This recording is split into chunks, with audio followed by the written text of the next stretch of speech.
they go into that site and they come out, they're not going to be the same person. I don't know that you can ever prepare yourself for the amount of carnage that we were going to experience in that building. We had Vietnam veterans who told us in all of Vietnam they never saw the carnage there that they saw in the Murrah Building. I don't know that we could ever have prepared ourselves for the sights and the sounds and the smells of what was going on in such a horrific explosion that took place in the heart of Oklahoma City.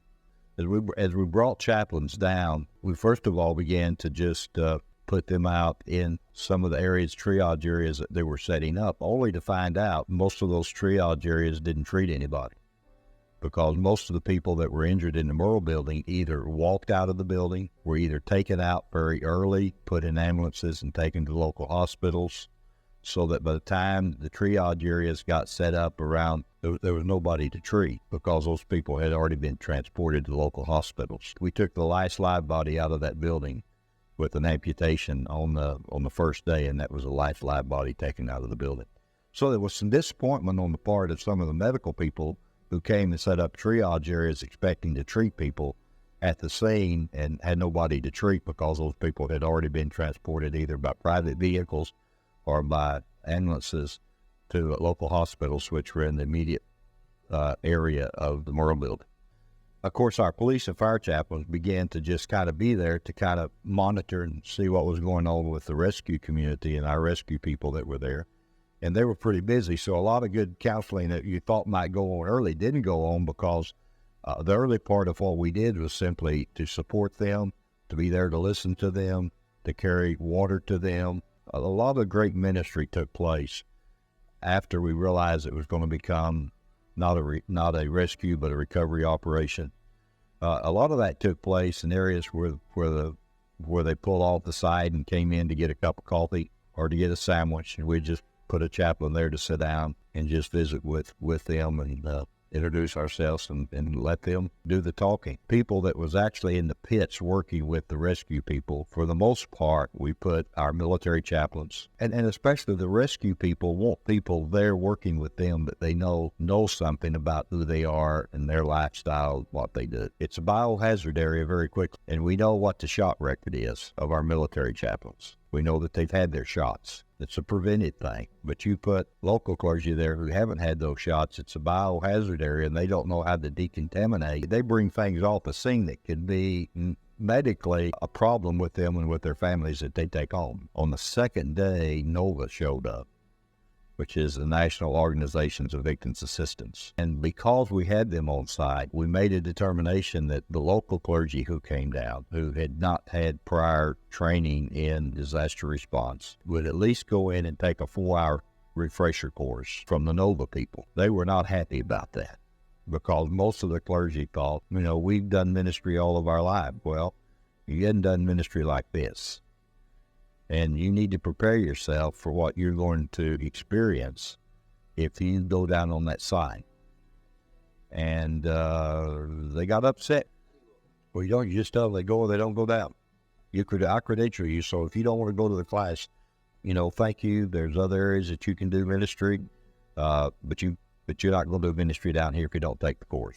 Well, it's very important that they go, although they got mad about going. If they chose not to go, then they didn't go down site. Now, I can tell you that a lot of them would try to slip in the back door. We had 255 ministers on site that we had record of. 255 that we had names of people who came there to Oklahoma City to want to do something. It was a management problem. So we went to the people that were issuing credentials and we said to them, unless one of 3 people come down here with another clergy person to say issue them a permit, there's no other clergy person to be allowed to be issued a permit to get on site.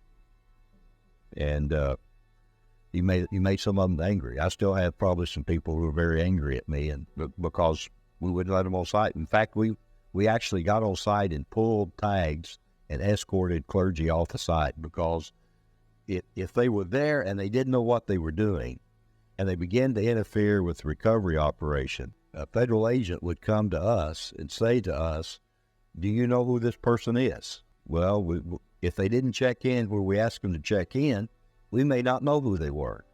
And they would say, well, get them off of here. They can't come down here. Well, the difference between local clergy and a chaplain is most local clergy have not been trained to respond to a traumatic event. They have no clue what they're going to see when they get there. We've not inoculated them to give them any idea of the fact that when they go into that site and they come out, they're not going to be the same person. They're going to be changed forever. And if they don't know that, and if they don't know that once they get down there and deal with that issue, that trauma memory gets processed different than normal memory. And they will develop state-dependent memories through sight, sound, touch, smell, through their five senses, so that this stuff gets in and they don't know it's in there.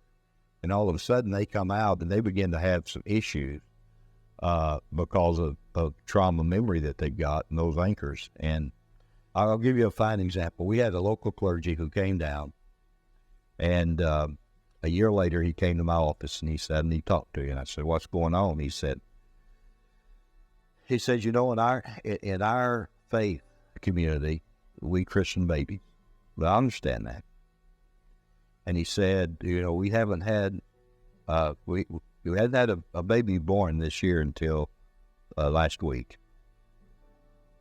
So he said, I went to the birthing, they birthed the baby, they handed the baby to me, and I couldn't take the baby. Said, but well, tell me, what did you do down at the site? I knew exactly what he did at the site, but he needed, you know, I needed him to tell me. So he said, well, you know, I got down to the site early, and I went down to the site, and I went to where they were carrying babies out. And we carried babies out of that building with no head. We carried babies wrapped, part of bodies wrapped in whatever bed clothing we could find. And we carried those baby parts over, and I carried some of those babies from out where they laid them outside the building in the playground over to the temporary morgue. Yeah. And now you're telling me that a year later you're having problems? Because when they handed him that baby that wasn't cleaned up, didn't smell like a baby, that just had been birthed and had been wrapped, took him right back to that site. Those are state-dependent memories that he had no idea was a part of who he was and what he was about. Now, once they cleaned that baby up and that baby smelled like a baby, then he could take the baby and christen the baby. But he couldn't christen the baby when they first handed the baby to him. Now, as I talked with him and he realized that has become a state-dependent memory, then that's not going to kick in next time. He's not going to be surprised next time it happens to him. He's going to know, oh, okay, I know where that's coming from. But local clergy don't have any clue how one of these events can change them spiritually, physically, emotionally.